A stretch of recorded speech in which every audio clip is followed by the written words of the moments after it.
Hi friends, welcome to మన Bommarillu. Upcoming రివ్యూలోకి వెళ్ళిపోదాం. Morning అవుతుంది. అలా శారద తన రూమ్లోకి వచ్చి తన ఫోటో బీరువాలో ఉన్న ఒక ఫోటోని తీసుకొని చూస్తూ ఉంటుంది. ఆ ఫోటోలో శారద, కృష్ణప్రసాద్, గగన్ చిన్నప్పుడు ఫోటో ఉంటుంది. ఇంకది చూస్తూ పాపం ఫ్లాష్ బ్యాక్ని గుర్తు చేసుకుంటూ చాలా బాధపడుతుంది శారద. ఏవండి, ఇవాళ మన పెళ్లి రోజు. మీకు గుర్తుందో గుర్తు లేదో నాకు తెలీదు, కానీ ప్రతి సంవత్సరం మీ పెళ్లి రోజుకి మన పేరుపై అర్చన చేపిస్తాను, అన్నదానాన్ని చేపిస్తాను. ఈ విషయాన్ని నేను మర్చిపోలేదు. ప్రతి సంవత్సరంలాగే ఈ సంవత్సరం కూడా నేను బాధతోనే ఉండకూడదు. ఎలాగో మీకు దగ్గరికి నేను వచ్చేసాను కాబట్టి ఇద్దరం కలిసే పెళ్లి రోజుని జరుపుకోవాలి అనుకున్నాను. కానీ దేవుడు కరెక్ట్గా మన పెళ్లి రోజు వచ్చేసరికి మళ్ళీ మనల్ని దూరం చేసేశారు. నా జీవితంలో మీరు రాసి పెట్టి లేరనుకుంటా అని పాపం కన్నీళ్లు తుడుచుకుంటూ అలా ఫోటోని బీరువాలో పెట్టేసి బయటికి వస్తుంది శారదా. అమ్మా, ఏంటి, ఎందుకలా ఉన్నావు అని అడుగుతారు గగన్. ఏం లేదు నాన్న, కాస్త మనసేమీ బాలేదు, అందుకే గుడికి వెళ్ళాలనుకుంటున్నాను అని అంటారు.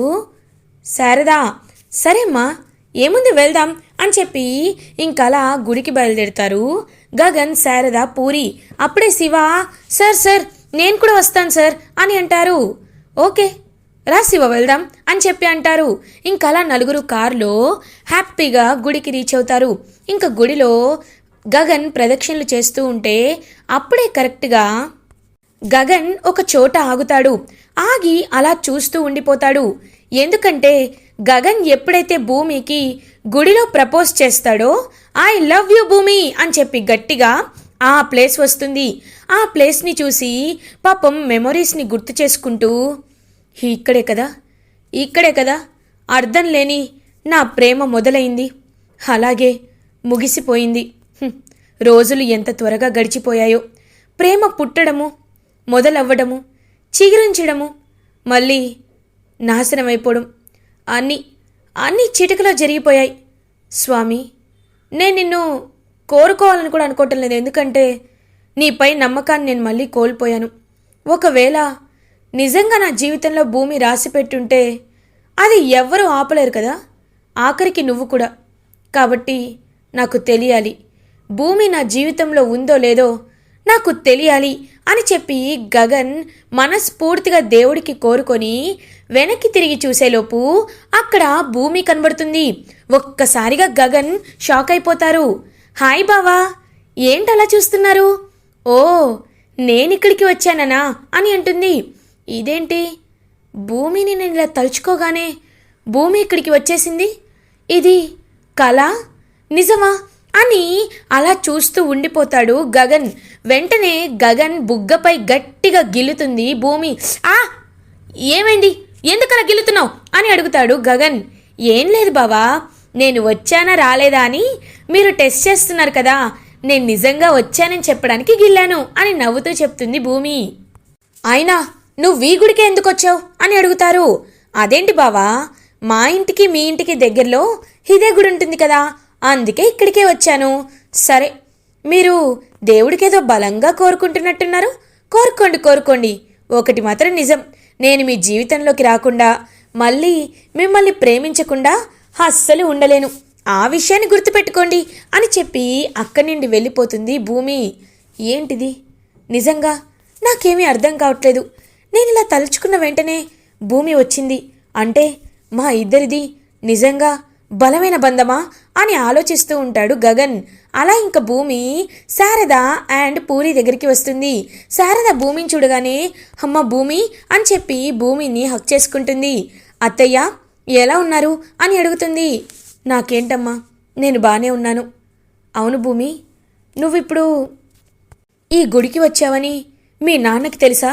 మళ్ళీ మేము ఇదే గుడికి వచ్చామంటే ఆయన కోప్పడతారేమో అని అంటారు. అబ్బా అత్తయ్య, నాన్నకి భయపడుతూ మరీ కాలు బయట పెట్టకుండా ఉంటానా ఏంటి? నా ఇష్టం, నేను ఎక్కడికైనా వెళ్తాను.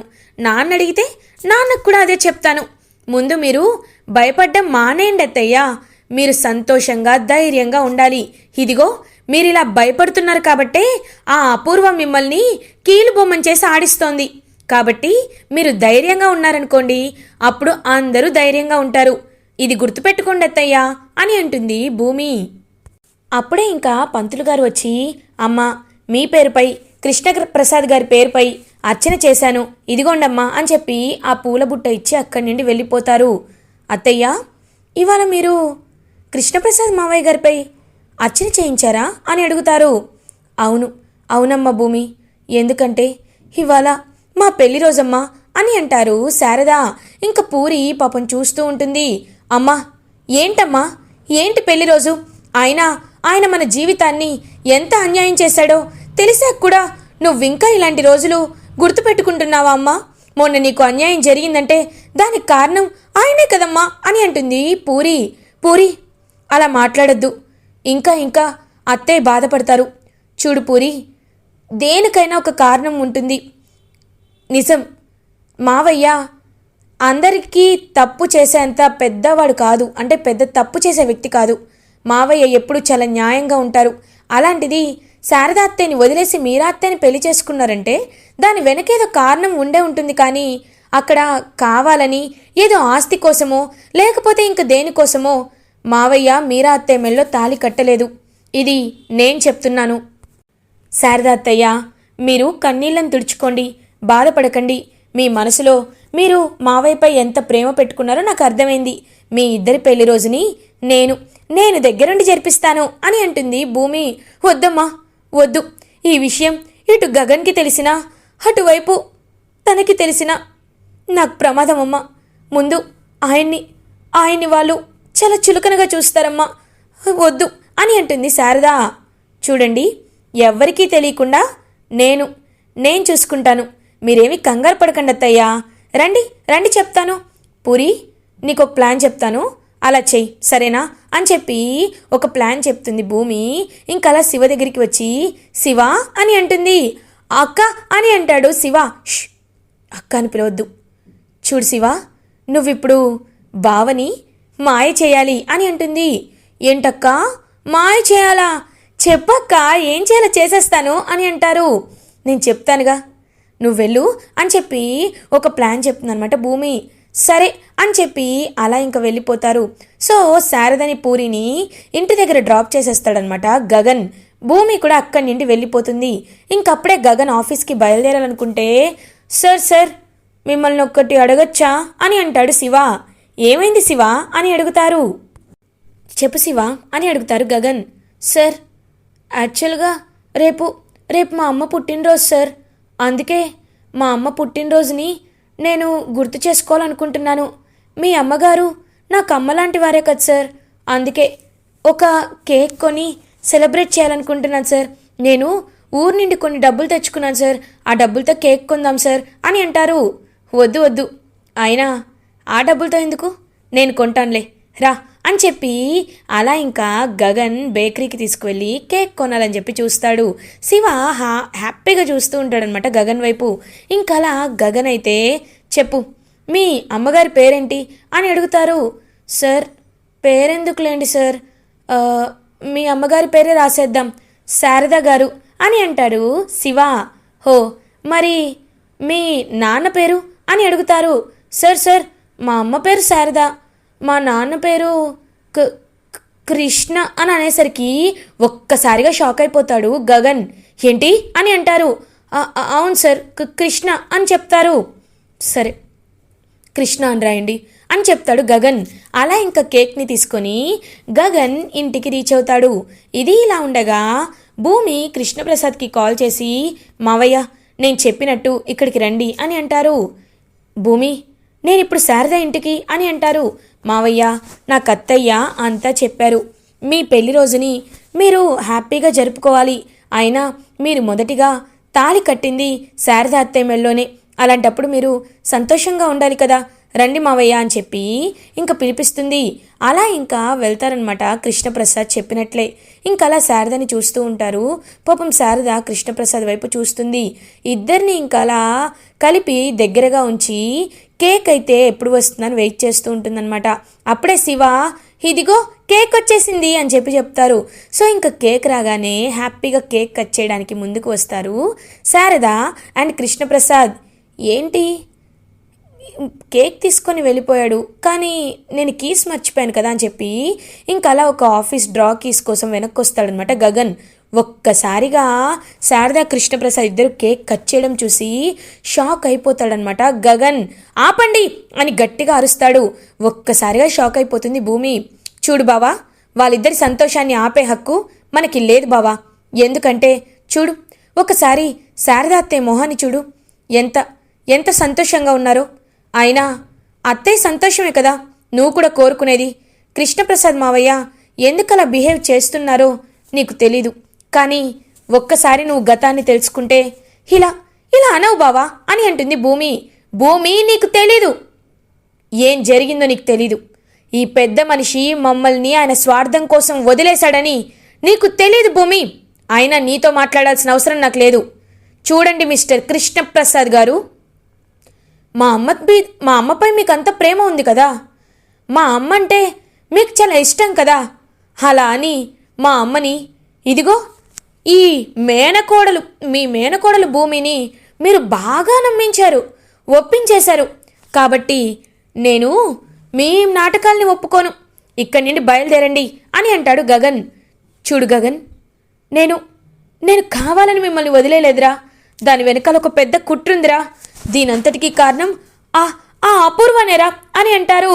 వద్దు, సాక్ష్యాలు లేకుండా నేను ఏది నమ్మను, వెళ్ళండి అని అంటారు గగన్. చూడు గగన్, ఇవాళ నువ్వు నన్ను ఏమన్నా, నువ్వు నన్ను తిట్టినా, ఇంట్లో నుండి వెళ్ళిపోమన్నా నేను మాత్రం వెళ్ళను. ఎందుకంటే ఇవాళ నా భార్యతో నేను పెళ్లి రోజుని జరుపుకోవాలి అనుకుంటున్నాను. కాబట్టి ఒక కొడుకుగా నువ్వు చెప్పినా నేను వెళ్ళను అని అంటారు కృష్ణప్రసాద్. వెళ్ళరా? సరే సరే, అయితే ఇక్కడే ఉండండి. మీరు ఇక్కడ ఉండడమే నాకు కూడా కావాలి. అమ్మా, ఆయన రెండవ భార్యని వదిలేసి నీ దగ్గరే ఉంటారు, పెళ్లి చేసుకుంటారు. కాబట్టి కృష్ణప్రసాద్ గారు, ఇకపై మీరు ఎవరు పిలిచినా ఆ ఇంటికి వెళ్ళకూడదు అని అంటాడు గగన్. ఇంకప్పుడే కరెక్ట్గా శరత్చంద్ర, అపూర్వ అండ్ మీరా భూమి వాళ్ళ ఇంటికి రీచ్ అవుతారు. అమ్మో బావా, చెప్పానా భూమి కృష్ణప్రసాద్ని తీసుకువెళ్తుంటే ఏదో డౌట్ వచ్చి నేను ఫాలో అవుదామని చెప్పానా?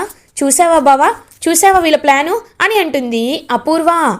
శరత్చంద్ర, అవును అవును అపూర్వ, నువ్వు చెప్పింది నిజమే. ఇన్ని రోజులు ఈ కృష్ణప్రసాద్ని ఊరికే వదిలేసి చాలా తప్పు చేశాను. కృష్ణప్రసాద్ అని గట్టిగా అరిచేసరికి శరత్చంద్ర అని గట్టిగా అరుస్తారు కృష్ణప్రసాద్. ఒక్కసారిగా షాక్ అయిపోతాడనమాట. అలా ఇంకా శరత్చంద్ర, ఏంటి నిన్ను ఎదిరిస్తున్నాననేనా? చూడు శరత్చంద్ర, ఇప్పటి వరకు నువ్వు ఎన్నిసార్లు నన్ను కొట్టినా, అవమానించినా ఎందుకు సైలెంట్గా ఉన్నానో తెలుసా? ఎందుకంటే నేను నా భార్యతో కలిసి ఉండవలసిన రోజులన్నీ నువ్వు చెప్పినట్టు నీకు కీలు బొమ్మగా మారిపోయాను. నా పిల్లల్ని, నా భార్యని వదిలేసి నేను చాలా పెద్ద తప్పు చేశాను. ఇప్పుడు నాకు ఆ తప్పు విలువ ఏంటో తెలుస్తోంది. శారదని నేను ఎంతో పవిత్రంగా చూసుకున్నాను. అలాంటిది మీరు శారదని ఎన్నిసార్లు అవమానించారో నా కళ్ళతో నేను చూస్తూ ఉన్నా, ఏమీ మాట్లాడకుండా నించొని ఉన్నాను. కానీ ఇప్పుడు అలా ఉండాలి అనుకోవటం లేదు. నా కొడుకే నన్ను ఇక్కడ ఉండమని అడుగుతున్నాడు. అందుకే నేను ఇక్కడే ఉంటాను. మీరు ఏం చేస్తారో చేయండి అని కాన్ఫిడెంట్గా చెప్తాడు కృష్ణప్రసాద్. ఏయ్ కేపీ, మర్చిపోయావా? నీ గతాన్ని మర్చిపోయావా అని అంటుంది అపూర్వ. బావా చూసావా ఎలా మాట్లాడుతున్నాడో? ఖచ్చితంగా నీకిప్పుడు నిజం చెప్పాల్సిందే బావా. చూడు, ఆ రోజు శోభాచంద్ర చంపింది ఎవరో కాదు బావా, ఇదిగో ఈ కేపీనే బావా. ఎందుకంటే ఆ రోజు ఫ్యాక్టరీలో ఎలాంటి తప్పు జరగలేదు, కానీ ఈ కేపీనే ఫ్యాక్టరీని తగలబెట్టేశాడు. శోభా గారి నిండు ప్రాణాన్ని, అక్క ప్రాణాన్ని తీసేశాడు అని చెప్తుంది. అలా ఇంకా అపూర్వ ఒక్కసారిగా శరత్చంద్ర షాక్ అయిపోయి, అంటే నా శోభను చంపింది నువ్వేనా? ఇన్స్పెక్టర్ వీడియో గురించి చెప్పింది నీ గురించేనా? చెప్పరా, అంటే ఇన్స్పెక్టర్ని కూడా నువ్వే చంపేశావా?